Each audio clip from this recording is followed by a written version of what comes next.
आज हमारा टॉपिक है केमिकल बॉन्डिंग लेक्चर फर्स्ट। इसके पहले कितने लोगों ने मेरी क्लास ली थी?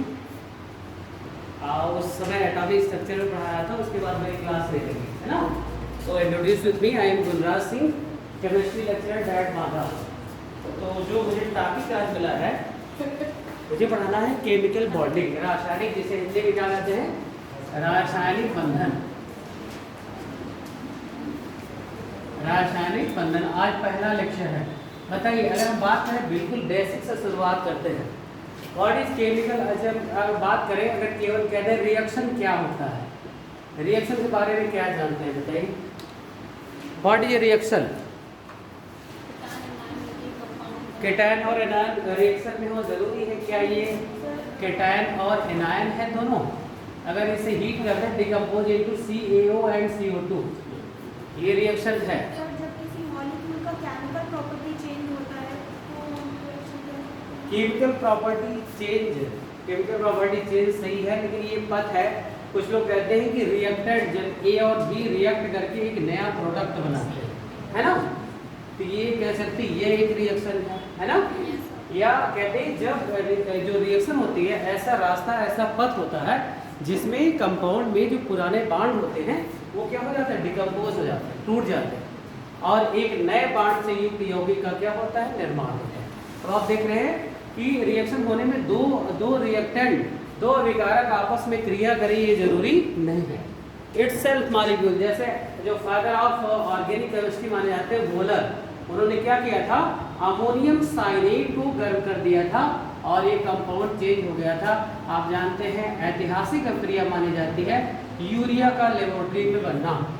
बताइए, यूरिया है ना बना था, इन्होंने एक इनऑर्गेनिक कंपाउंड को गर्म करके ऑर्गेनिक कंपाउंड में चेंज कर दिया, है ना। तो बताइए, यहाँ पे ये रीअरेंजमेंट रिएक्शन हो गई। कौन सी रिएक्शन हो गई है? अब देखिए, 4 हाइड्रोजन यहाँ से यहाँ 4 हाइड्रोजन थे, इसके 2 हाइड्रोजन नाइट्रोजन में शिफ्ट हो गए। बताइए, ऐसा हुआ है ना। इसका मतलब जिस रिएक्शन में कोई रिएजेंट का या किसी का कैटालिस्ट का ओनली टेम्परेचर से बांड में अणुओं की व्यवस्था, परमाणुओं की व्यवस्था में परिवर्तन हो जाए, ऐसी क्रिया क्या कहलाती है, पुनर्विन्यास। हिंदी में क्या कहते हैं, रीअरेंजमेंट रिएक्शन, है ना। और जिसमें कोई चीज सब्स्टिट्यूट होती है, जैसे when methane react with chlorine in the presence of light, आप जानते हैं मुक्त मूलक प्रतिस्थापन क्रिया, फ्री रेडिकल सब्स्टिट्यूशन रिएक्शन। आप स्टेप बाय स्टेप आप जानते हैं 4 मॉलिक्यूल ले लेंगे तो लास्ट प्रोडक्ट CCl4 बनता है ना। और यहाँ पे सिंगल स्ट्रीम क्या बन जाएगा, मेथाइल क्लोराइड प्लस HC। तो हम बात यहाँ पे करने जा रहे हैं कि जो रासायनिक पदार्थों में, अच्छा बताइए, CaO क्या है, एक रासायनिक पदार्थ है। कार्बन डाइऑक्साइड क्या है, रासायनिक कंपाउंड है। इनकी जो बॉन्डिंग होती है, कैसे आपस में एक दूसरे से क्या हो जाते हैं, बंध जाते हैं ना। यहाँ इस चैप्टर में उनके बारे में चर्चा चलने जा रही है। व्हाट इज, हम कहते हैं बॉन्ड क्या है, अगर एक लाइन में डिफाइन करें व्हाट इज बॉन्ड, तो बताइए बॉन्ड क्या है, रिलेशनशिप ऑफ इलेक्ट्रॉन्स, इलेक्ट्रॉनों का संबंध ही हमारा क्या है, बताइए बॉन्ड है। आइदर गेन और लूज और पार्टिसिपेशन। क्यों बताइए, या तो देने का या लेने का, या आपस में इलेक्ट्रॉनों की क्या करने का, साझेदारी। इनसे जो निर्मित होते हैं उन रिश्तों को क्या कहा जाता है, ये एक बॉन्ड फॉर्म हो रहा है। क्या फॉर्म हो रहा है, बॉन्ड, है ना। और इसी को रासायनिक बंध कहते हैं। तो रासायनिक बंध बनते कैसे हैं, कितने टाइप के होते हैं, उसके बारे में डिस्कशन करेंगे। और आपके नीट और IIT में एक टॉपिक पूछा जाता है लैटिस एनर्जी कैलकुलेट करने के लिए, how to calculate lattice energy, है ना। और उसके लिए हम आपको इस चैप्टर में कवर करेंगे बार्न-हाइबर साइकिल। पढ़ा है बार्न-हाइबर साइकिल किसी ने, है ना। बार्न-हाइबर साइकिल क्या है, कैसे लैटिस एनर्जी कैलकुलेट करने में हेल्प करता है। तो चलिए शुरू कर देते हैं। यहाँ पे रासायनिक बंधन में और इसके लिए जो रासायनिक बंध बनने में जो सिद्धांत दिया गया, हेड डाली जरा, संयोजकता का अष्टक सिद्धांत। सर इंग्लिश में बता दें। हाँ बिल्कुल बिल्कुल बता दें। संयोजकता का अष्टक सिद्धांत, octet theory of valency, octet theory of valency, संयोजकता का अष्टक सिद्धांत, octet theory of valency, octet theory of valency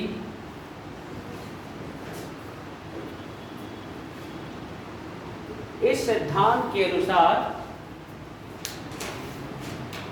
इस सिद्धांत के अनुसार according to this theory,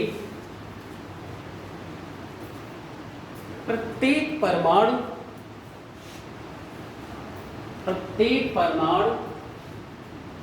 अक्रिय gas की संरचना को प्राप्त करना चाहता है। अक्रिय गैस की संरचना को प्राप्त करना चाहता है। प्रत्येक परमाणु अक्रिय गैस की संरचना को प्राप्त करना चाहता है। छोटे परमाणुओं, अक्रिय gas, every atom want to, So what is akriya gas? inert gas contain 8 electron in their orbits except helium, ठीक है ना, except helium, every inert gas contain 8 electron in their outermost orbit। हर परमाणु क्या चाहता है? Inert gas configuration. जैसे smaller atom like, छोटे परमाणु जैसे hydrogen, lithium, beryllium, hydrogen, lithium, beryllium, boron आदि हीलियम गैस की संरचना प्राप्त करना चाहते हैं। They wants to acquire just like helium configuration, helium gas की संरचना प्राप्त करना चाहते हैं।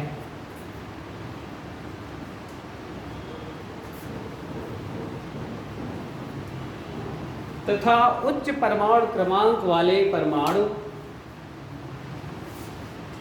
The atom have higher atomic number, उच्च परमाणु क्रमांक वाले परमाणु निकटवर्ती अक्रिय गैस की संरचना, निकटवर्ती अक्रिय गैस की संरचना प्राप्त करना चाहते हैं। The atom above the atomic number, higher atomic number, wants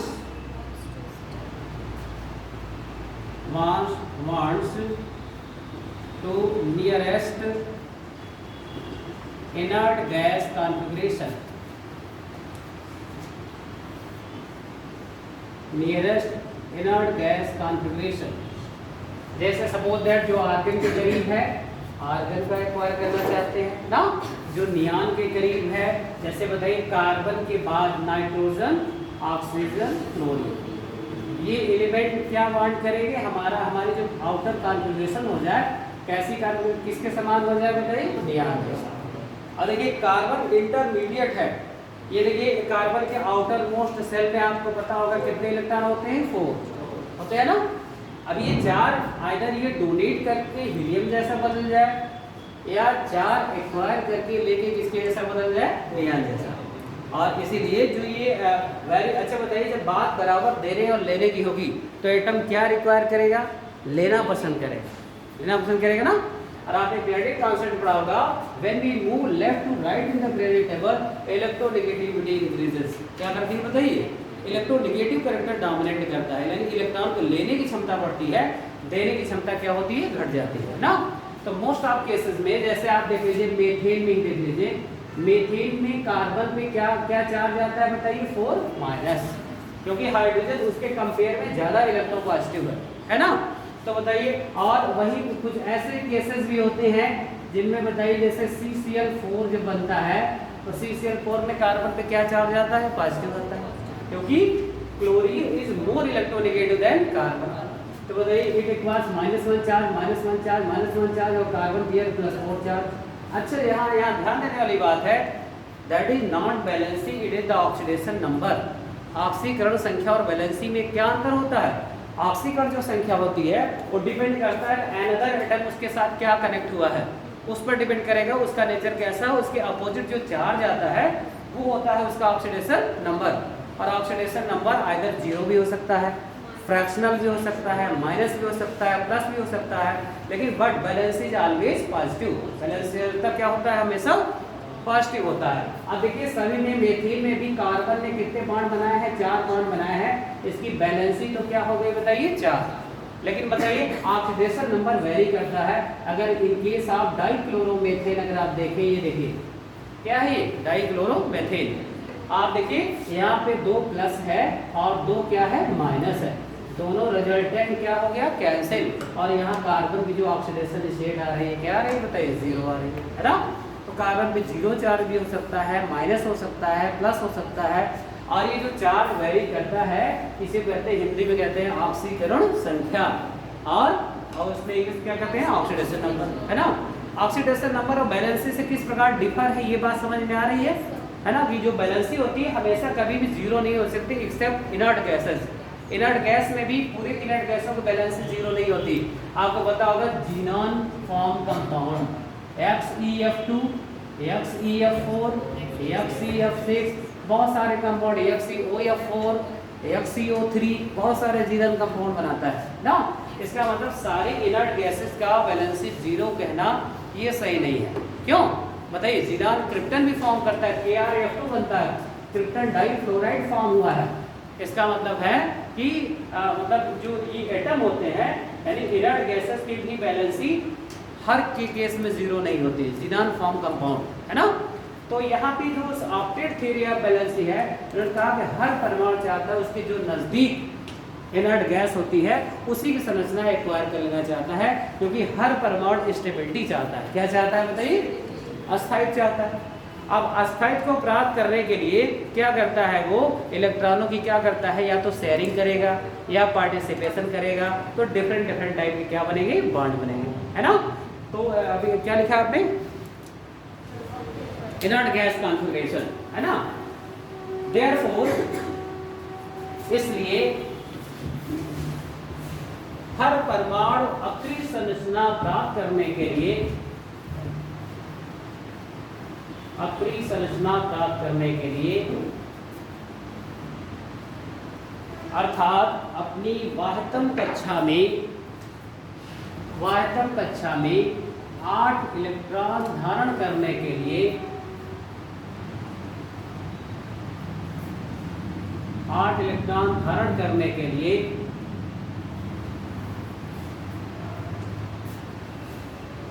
इलेक्ट्रॉनों का त्याग, लिबरेशन ऑफ इलेक्ट्रॉन और गेन ऑफ इलेक्ट्रॉन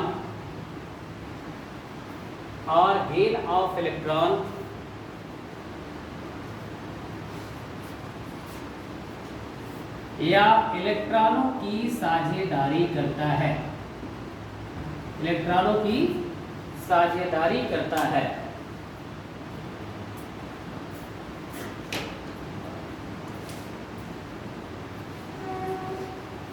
जिसके परिणाम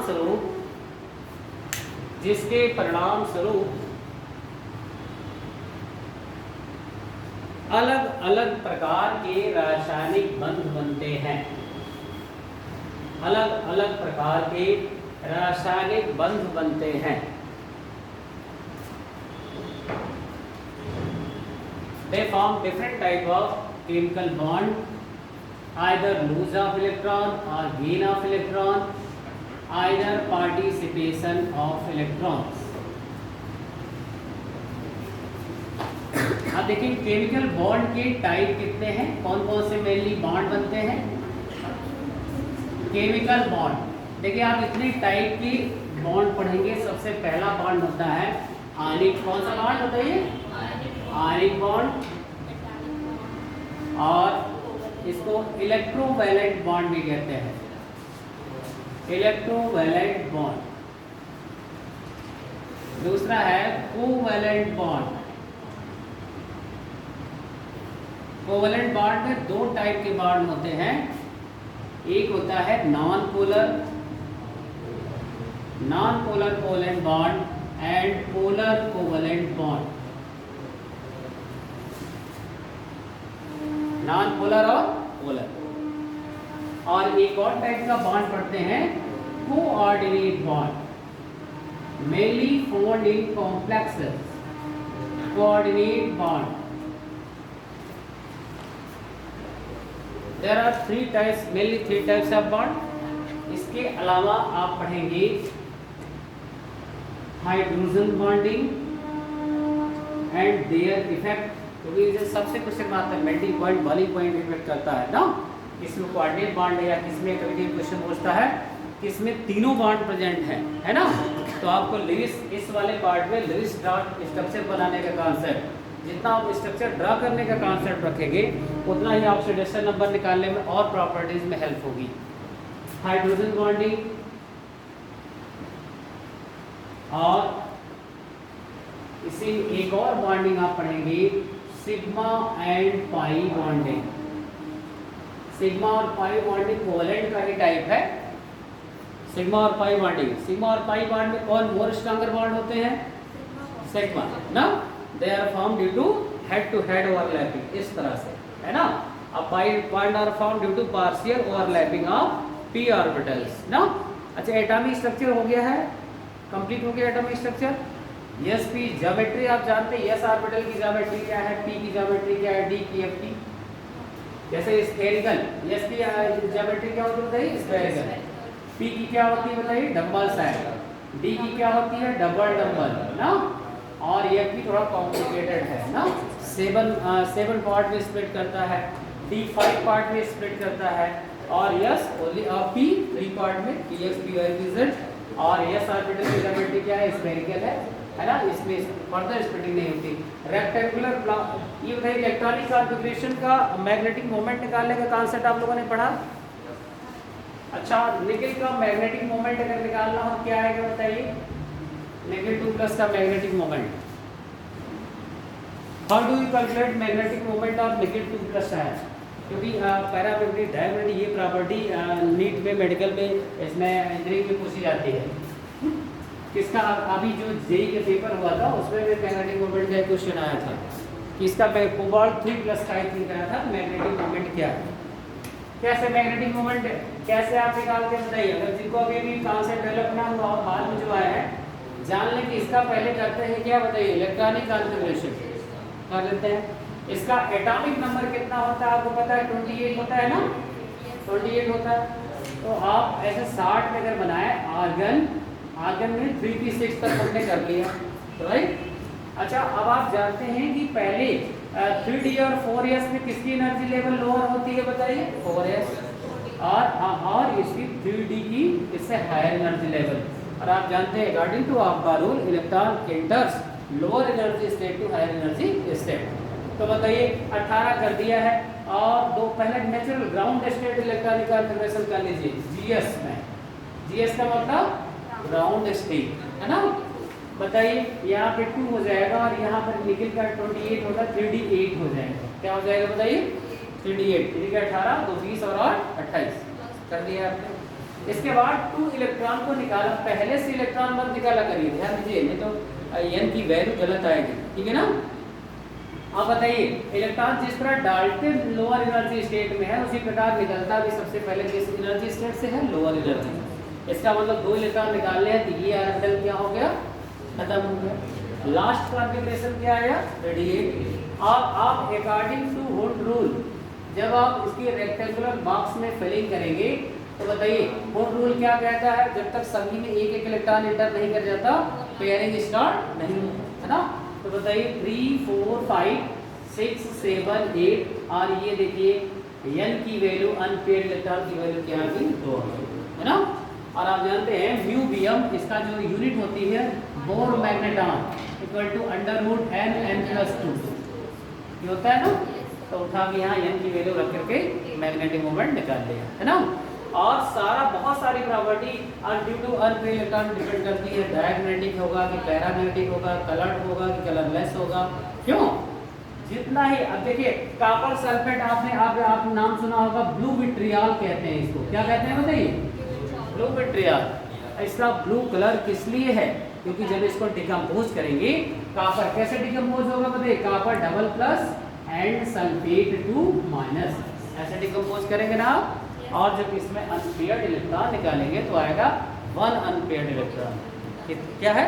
और आपने सुना होगा कॉपर का जो इलेक्ट्रॉनिक कॉन्फ़िगरेशन है एक्सेप्शन ऑफ ऑफबार रूल, ये ऑफबार रूल को फॉलो नहीं करता due to full filled electron and exactly half field.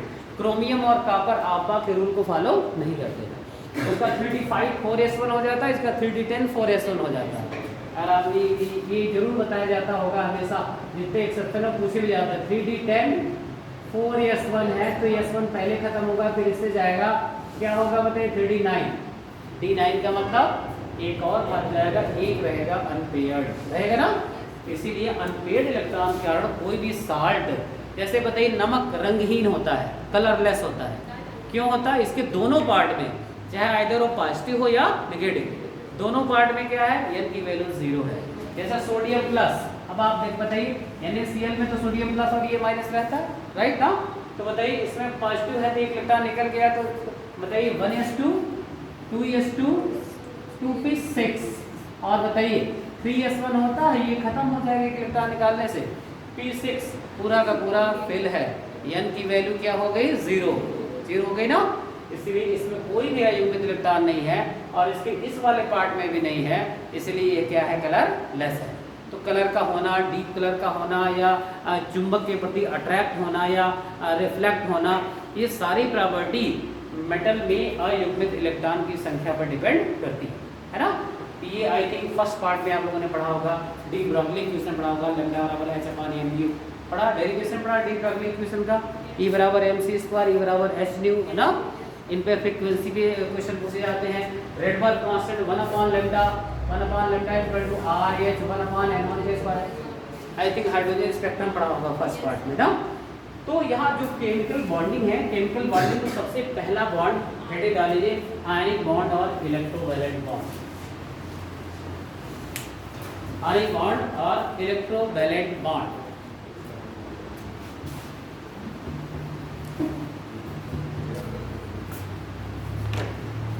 Electrovalent और ionic bond are form,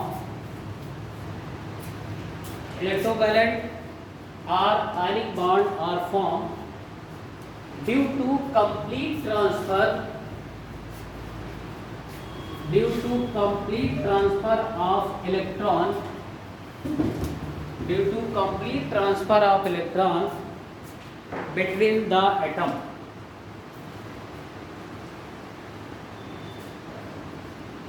due to complete transfer of electron between the atom, अर्थात इलेक्ट्रॉनों की पूर्ण स्थानांतरण से, हिंदी में लिखिएगा, इलेक्ट्रॉनों की पूर्ण स्थानांतरण से जो बंध निर्मित होते हैं उन्हें आयनिक बंध कहते हैं। इलेक्ट्रॉनों के पूर्ण स्थानांतरण से जो बंध निर्मित होते हैं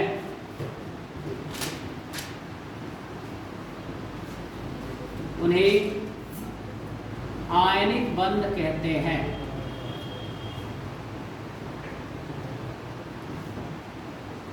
अब क्या कंडीशन है, कभी कभी पूछता है ना ऑब्जेक्टिव में, इसमें किस यौगिक में आयनिक बंध उपस्थित हैं, प्रेजेंट हैं ना।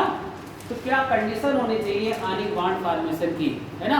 पहली तो ये एक इलेक्ट्रॉन में, एक एटम में इलेक्ट्रॉन को डोनेट करने की प्रॉपर्टी होगी, और दूसरे में किसकी प्रॉपर्टी होगी, एक्सेप्ट करने की, है ना। और दूसरी क्या होती है, एक मेटल होना चाहिए, दूसरा नॉन मेटल होना चाहिए, है ना। तीसरा ये है कि इनकी जो इलेक्ट्रोनेगेटिविटी डिफरेंस है उनमें अंतर होना चाहिए, 1.7 से ज़्यादा अगर होगा तो उनके बिटवीन आयनिक बॉन्ड फॉर्म होगा, अदरवाइज आयनिक बॉन्ड फॉर्म नहीं होगा, है ना। इसका मतलब है कि आयनिक बॉन्ड बनने की मेनली फर्स्ट कंडीशन लिखिए, when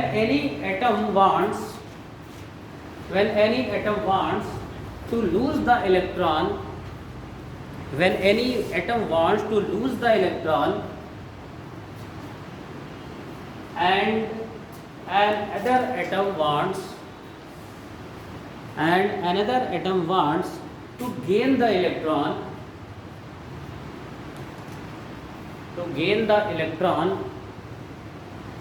they form ionic bond. अर्थात जब एक परमाणु में इलेक्ट्रॉन को देने की और दूसरे में इलेक्ट्रॉन को लेने की क्षमता होती है, इलेक्ट्रॉन को लेने की क्षमता होती है, तो उनके मध्य आयनिक बंध बनते हैं, उनके मध्य आयनिक बंध बनते हैं।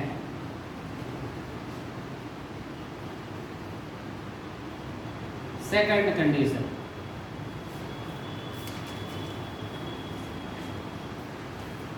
Ionic bond form between most electropositive metal, ionic bond form between most electropositive metal and most electronegative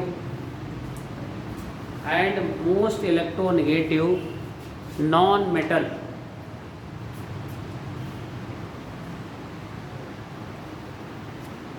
जितना ही स्ट्रांग, ध्यान रखिएगा, जितना ही ज़्यादा इलेक्ट्रोपॉजिटिव करेक्टर का मेटल होगा और जितना मोर इलेक्ट्रोनेगेटिव करेक्टर का क्या होगा, नॉन मेटल होगा, उनके बिटवीन जब वो पास में आएंगे तो उनके बिटवीन कौन सा बॉन्ड फॉर्म होगा, आयनिक। जैसे आप समझ लिए, अगर इस आप इलेक्ट्रोकेमिकल सीरीज में देखें या आप एल्कली मेटल की फैमिली में देखें, लिथियम है, सोडियम है, पोटेशियम है, रुबिडियम है, सीजियम है, और आप जानते हैं एक और एलिमेंट है francium, it is radio active element, इसलिए जनरल प्रॉपर्टी स्टडी के लिए ये उपलब्ध नहीं है ना। तो मेनली हम जो प्रॉपर्टी का स्टडी करते हैं लिथियम टू सीजियम। अब आप समझ सकते हैं सबसे मोस्ट इलेक्ट्रोपॉजिटिव कौन होगा बताइए, सीजियम। नीचे क्यों बताइए, when you top to bottom in the periodic table electropositive character are increases. क्यों? क्योंकि लोन पेयर इलेक्ट्रॉन को डोनेट कर देने की प्रॉपर्टी में ज्यादा होती है। क्यों डोनेट करने की प्रॉपर्टी ज्यादा होती है बताइए, ड्यू टू साइज। बताइए सपोज दैट ये न्यूक्लियस है, ये लिथियम का साइज है, और बताइए 3 सेल बनेगा सोडियम का साइज, और फिर 4 सेल पोटेशियम का साइज, नीचे जाने का साइज क्या हो रहा है, इंक्रीज हो रहा है। और यहाँ न्यूक्लियस से डिस्टेंस क्या हो रही है, बढ़ रही है। अगर न्यूक्लियस से डिस्टेंस बढ़ जाएगी तो बताइए यहाँ पे attraction, force of attraction between proton और इलेक्ट्रॉन वीक हो जाएगा और ये इलेक्ट्रॉन आसानी से निकल के बाहर हो जाएगा। तो बताइए इलेक्ट्रॉन को आसानी से डोनेट कर देने की प्रॉपर्टी, ये कौन सी प्रॉपर्टी होती है, इलेक्ट्रोपॉजिटिव कैरेक्टर ना। तो बताइए और मेटल क्या होती है, अगर अकॉर्डिंग टू जैसे फिजिक्स में तो वो कहते हैं जिसमें चमक होती है, पीछे पर फैलती हैं, गुड कंडक्टर ऑफ इलेक्ट्रिसिटी होती हैं, ये सब फिजिक्स की डेफिनेशन है मेटल में, है ना। केमिस्ट्री क्या कहता है, जो एटम इलेक्ट्रॉन को लूज कर देते हैं, क्या कर देते हैं बताइए, इलेक्ट्रॉन को लूज करना कौन सी प्रॉपर्टी है, मेटालिक, और इलेक्ट्रॉन को गेन करना कौन सी प्रॉपर्टी है, नॉन मेटालिक, है कि नहीं। तो जितना इधर के एलिमेंट होंगे, जैसे आपका हेलोजन फैमिली आप देखिए, फ्लोरीन है, ब्रोमीन है और आयोडीन है, और नीचे एस्टेंटीन भी है, लेकिन ये भी किस नेचर का होता है, रेडियोएक्टिव। और कैरेक्टर स्टडी कहाँ करते हैं बताइए, फ्लोरीन टू आयोडीन। तो आप बताइए सबसे ज्यादा इलेक्ट्रोनेगेटिव, इवन पूरी पीरियोडिक टेबल में सबसे ज्यादा इलेक्ट्रोनेगेटिव कौन है बताइए, फ्लोरीन। और सबसे ज्यादा इलेक्ट्रोपॉजिटिव कौन है बताइए इस फैमिली का, ये सीजियम। अगर बताइए ये दोनों पास आएंगे, more force of attraction create होगा कि नहीं होगा, more electropositive, more electronegative. Ionic bond तो सब बनाएंगे, लेकिन किसका आयनिक बॉन्ड मोर स्ट्रांगर होगा, जो सबसे ज्यादा इलेक्ट्रोपॉजिटिव होगा, जो सबसे ज्यादा इलेक्ट्रोनेगेटिव। तो बताइए इनके बिटवीन फोर्स ऑफ अट्रैक्शन क्या होगा, ज्यादा होगा। इसका मतलब इनमें आयनिक बॉन्ड जो फॉर्म होगा more stronger compare to other bond, है कि नहीं। अगर हम बात करें कि जैसे अब यहाँ पे देखिए आयनिक बॉन्ड सोडियम की बताइए क्या डिमांड है, इसके आउटर मोस्ट सेल में कितने इलेक्ट्रॉन है हमारे, और क्लोरीन की क्या डिमांड, आउटर मोस्ट सेल में कितने इलेक्ट्रॉन है, 7। और तो फिर क्या करेगा, ये एक इलेक्ट्रॉन टोटली इसको कंप्लीट डोनेट कर देगा, कंप्लीट करेगा। तो जब ये बताइए डोनर एटम क्या हो जाता है, कहते हैं दाता धनी और लेने वाला ऋणी।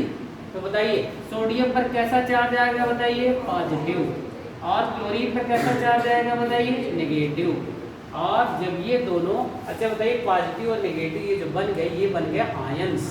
क्या बन गया बताइए, और आयंस, और ये इलेक्ट्रोस्टैटिक फोर्स ऑफ अट्रैक्शन से जब जुड़ेंगे तो यही बॉन्ड ये बॉन्ड कैसा बॉन्ड होगा बताइए? आयनिक बॉन्ड, यानी आयन को बांधने वाला बॉन्ड, आयन को परस्पर जो फोर्स ऑफ अट्रैक्शन से जो फोर्स क्रिएट होता है जिसके कारण वो आपस में बंध जाते हैं, उसी बॉन्ड को कौन सा बॉन्ड कहेंगे बताइए? आयनिक बॉन्ड, है ना।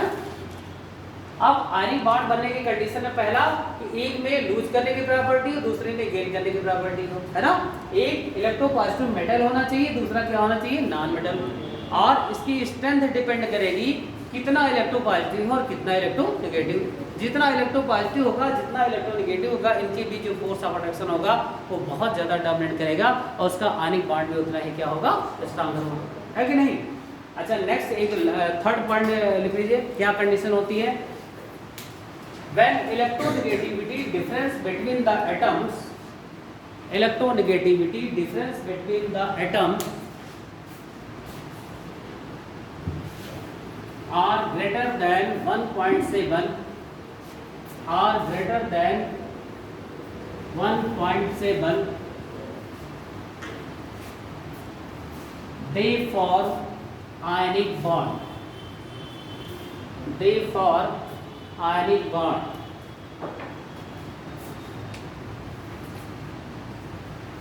सपोज दैट सोडियम की जो इलेक्ट्रोनेगेटिविटी आती है, क्लोरीन की इलेक्ट्रोनेगेटिविटी जो आती है, ये तो बताइए इलेक्ट्रोपॉजिटिव नेचर का है, और ये किस नेचर का है बताइए?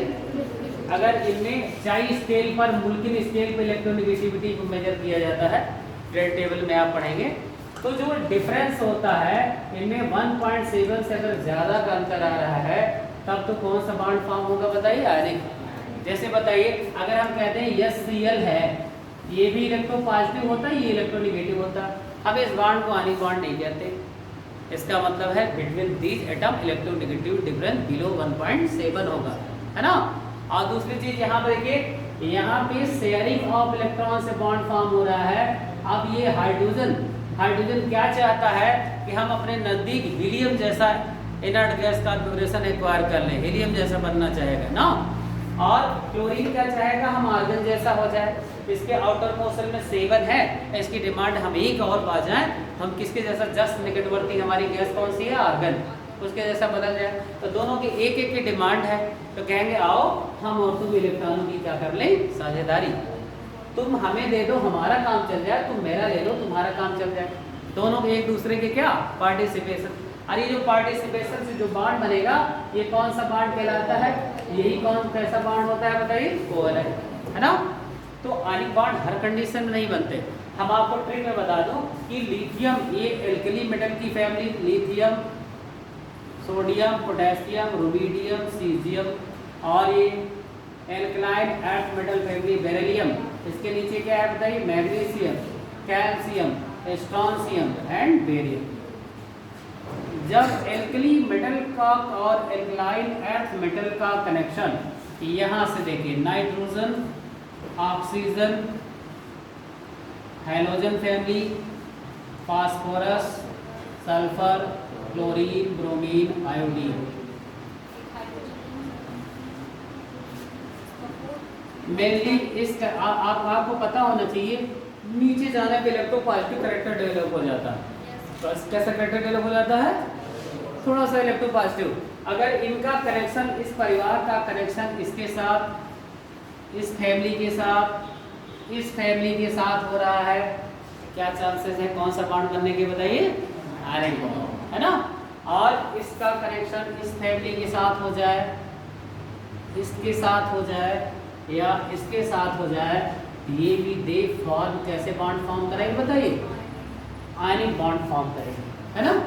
तो बताइए, जैसे अगर कहते हैं अब बेरियम आयोडाइड में कौन सा बॉन्ड फॉर्म होगा?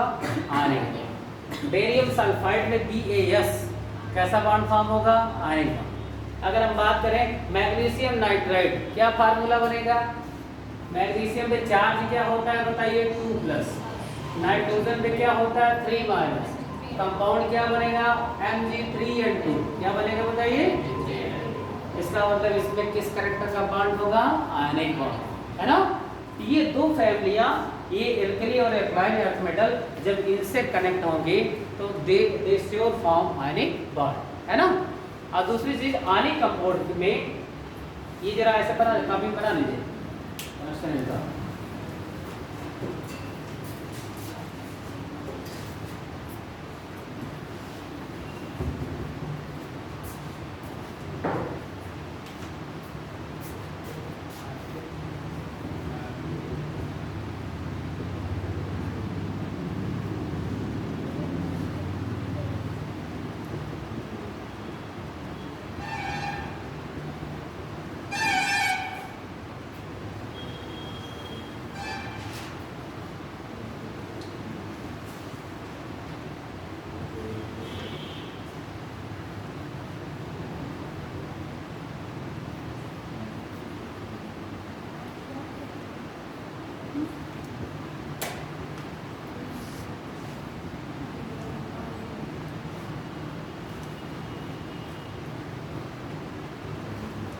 देखिए आयनिक बॉन्ड प्रेजेंट इन, किस कंपाउंड में आयनिक बॉन्ड प्रेजेंट है? और देखिए एल्कलाइन अर्थ मेटल का कनेक्शन किसके साथ? ऑक्सीजन के साथ। क्यों बताइए? तो इसमें कौन सा ऑप्शन सही होगा बताइए? CaO में बॉन्ड फॉर्म होगा, है ना। अगर हम कह दें इसमें स्ट्रॉन्गर बॉन्ड फॉर्म होगा, जैसे अगर हम बात करें CaO, MgO, BaO और BeO, मोर स्ट्रॉन्गर बॉन्ड किसमें फॉर्म होगा? BO, more electropositive. यहाँ इलेक्ट्रोनेगेटिविटी सेम है ना, लेकिन फोर्स ऑफ अट्रैक्शन यहाँ ज्यादा होगा क्योंकि ये मोर इलेक्ट्रोपॉजिटिव है। इसके इलेक्ट्रॉन को मोर क्या करेगा बताइए? अट्रैक्ट करेगा, है ना।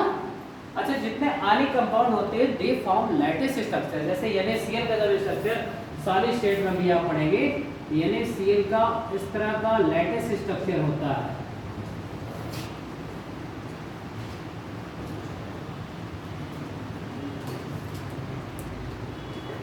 आपको पता है नमक को जो है, नमक का मेल्टिंग पॉइंट आपको पता है कितना है?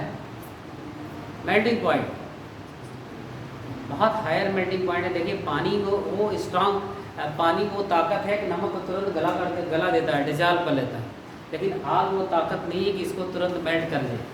और ये आपको पता होना चाहिए 802 डिग्री टेम्परेचर पे मेल्ट करता है, इतना हाई मेल्टिंग पॉइंट, है ना। अब सोचिए नमक को अगर आप हीट करेंगे तो बम्प कर जाएगा, चटक जाएगा, है ना। अगर सॉलिड का धोखा ले नमक का, उसको हीट करना शुरू करिए, आग में बम्प कर जाएगा, लेकिन वो जल्दी से पिघलेगा नहीं, है ना। जबकि पानी में देखिए, पानी में क्या ताकत है? डालते ही माल्ट क्या कर लेता है? डिजॉल्व कर लेता है। इसका मतलब है जो नमक है, इसका जो लैटिस एनर्जी होती है, ये positive negative positive negative positive negative जो फोर्स ऑफ अट्रैक्शन है, बहुत ही ज़्यादा क्या है? स्ट्रॉन्गर फोर्स ऑफ अट्रैक्शन से इसके विपरीत आवेशित आयन एक दूसरे से क्या है? अटैच है ना। इसके लैटिस को ब्रेक करने की जो एनर्जी रिक्वायर्ड होती है उसी क्या कहते हैं? लैटिस एनर्जी, है ना। लैटिस एनर्जी जितना हाई होगा उसका मेल्टिंग पॉइंट और बॉइलिंग पॉइंट भी उतना क्या होगा? हाई होगा। अब हम बात कर रहे हैं एक्चुअली में ये तो लैटिस है, और इसको ब्रेक करने के लिए जितनी ऊर्जा चाहिए या इसको फॉर्म होने के लिए जितनी ऊर्जा चाहिए, है ना, उसे हम क्या कहते हैं? लैटिस एनर्जी, है ना। हेड डाल लीजिएगा, जालक ऊर्जा लैटिस एनर्जी, जालक ऊर्जा व बार्न-हावर चक्र, लैटिस एनर्जी व बार्न-हावर चक्र,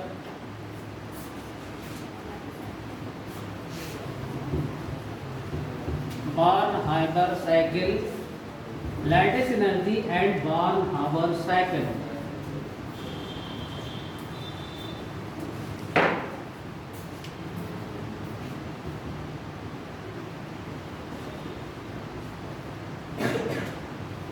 लैटिस एनर्जी एंड बार्न-हावर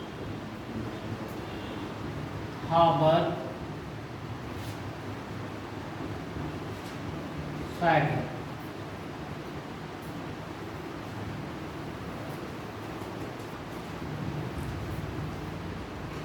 देखिए आणविक यौगिक क्रिस्टली जालक संरचना में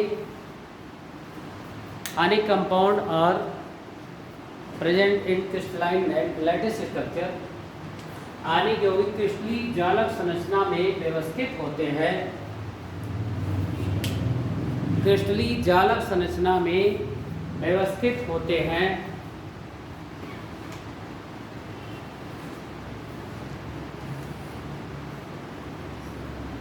किसी आयनिक यौगिक के एक मोल को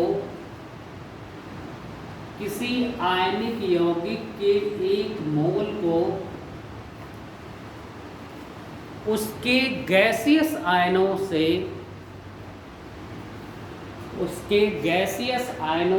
प्राप्त होने में, किसी आयनिक यौगिक के एक मोल को उसके गैसियस आयनों से प्राप्त होने में जितनी ऊर्जा व्यय होती है उसे जालक ऊर्जा कहा जाता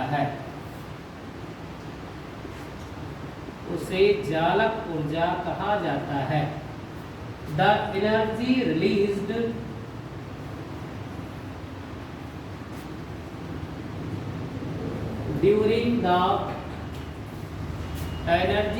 during the formation of 1 mole of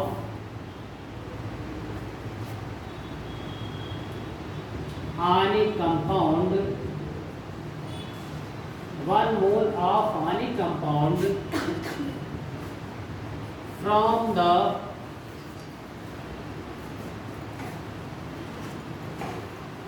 gaseous ion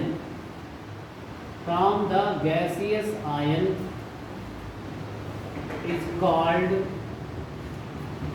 lattice energy.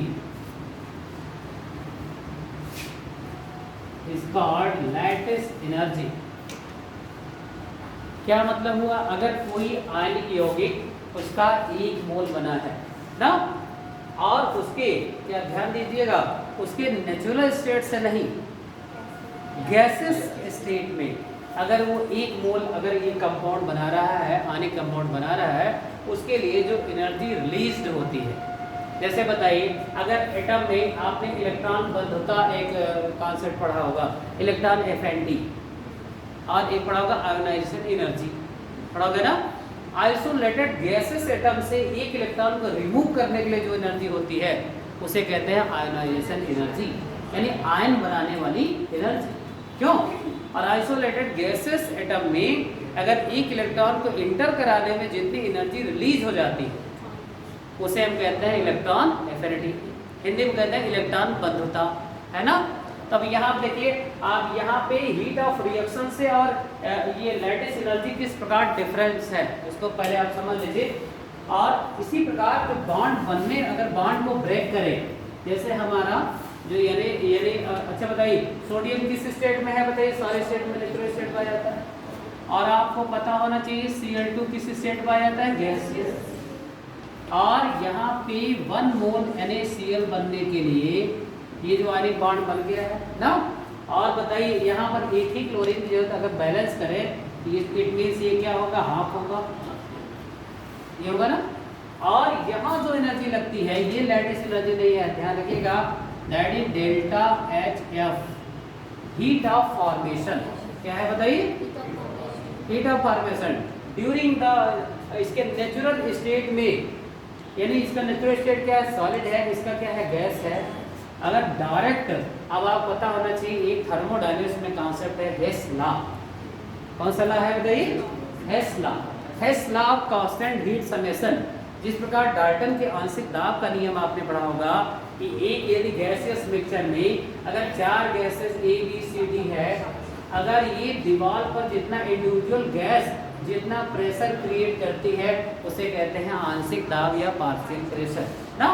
और according to Dalton law of partial pressure, total pressure of gases mixture P = PA + PB + PC + PD, जितनी गैसें हैं सबके आंशिक दाबों को जोड़ दीजिए तो टोटल प्रेशर आता है ना। इसी प्रकार सेम टू सेम इसी पैटर्न पे Hess law of constant heat summation है। वो कहता है कि कोई भी प्रोसेस अगर मान लीजिए A चेंज टू D हो रहा है, इसको हमने Q जूल ऊष्मा दी है, है ना, इतनी उष्मा लगी, ये समथिंग कुछ भी अमाउंट हो सकता है। अगर चाहे वो एक स्टेप में हम ये प्राप्त करें, अचीव करें, या हम इसको मल्टीपल स्टेप में करें, यानी ए से हम पहले किस में जाए बताइए, बी से बनाए सी, और सी से तब पहुँचे डी। और अलग अलग स्टेप में जो एनर्जी रिक्वायर्ड होती है, सपोज दैट Q1 है, ये Q2 है, ये Q3 है, तो ये टोटल Q ये इक्वल टू होता है Q1 plus Q2 plus Q3 plus Q4, या जितने स्टेप में आप ले लीजिए, पूरी टोटल एनर्जी अलग अलग स्टेप में लगी हुई ऊर्जाओं का क्या होती है, योग होती है। ये कहता है कौन सा लॉ है, ये कांस्टेंट हीट समेशन। अब बताइए यहाँ जो हीट ऑफ फॉर्मेशन है NaCl, अब यहाँ ध्यान रखिएगा ये लैटिस एनर्जी नहीं है। अब लैटिस एनर्जी क्या है, या तो इसके एक मोल को बनने में जितनी एनर्जी रिलीज होती है वो लैटिस एनर्जी है, लेकिन किससे बनना चाहिए, गैसियस एटम से बनना चाहिए, गैसियस आयन से बनना चाहिए। या इसके बॉन्ड को ब्रेक करने में जितनी एनर्जी रिक्वायर्ड होगी वो भी हमारी क्या है बताइए, लैटिस एनर्जी है। या बॉन्ड को तोड़ने के लिए या बॉन्ड को बनाने के लिए गैसियस परमाणुओं से, और फिर गैसियस आयनों में उसको रिलीज मुक्त करने के लिए जितनी एनर्जी चाहिए, ये दोनों इक्वल एनर्जियां होंगी, और यही हमारी क्या है बताइए, लैटिस एनर्जी है। और लैटिस एनर्जी हम कैलकुलेट कैसे करते हैं, उसका बेसिक होगा हमारा बार्नहाइगर साइकिल का मतलब साइक्लिक प्रोसेस हो जाएगा। जिस प्रकार एक रिएक्शन को चाहे एक स्टेप में कराए या मल्टीपल स्टेप में अगर बांट के कराए, तो जो एक पद में लगी हुई एनर्जी है अनेक स्टेप में लगी हुई एनर्जियों के योग के बराबर। उसी प्रकार अब हमको ये बनाना है, लैटिस एनर्जी कैलकुलेट करनी है। तो सबसे पहले बताइए सोडियम सॉलिड स्टेट में है, इसको क्या करना पड़ेगा, हमको गैसियस स्टेट में लाना होगा ना। अच्छा बताइए गैसियस स्टेट में लाने के लिए कौन सी एनर्जी, अच्छा बताइए सीधे ठोस को गैस में बदलने के लिए कौन सी ऊर्जा चाहिए, सब्लिमेशन एनर्जी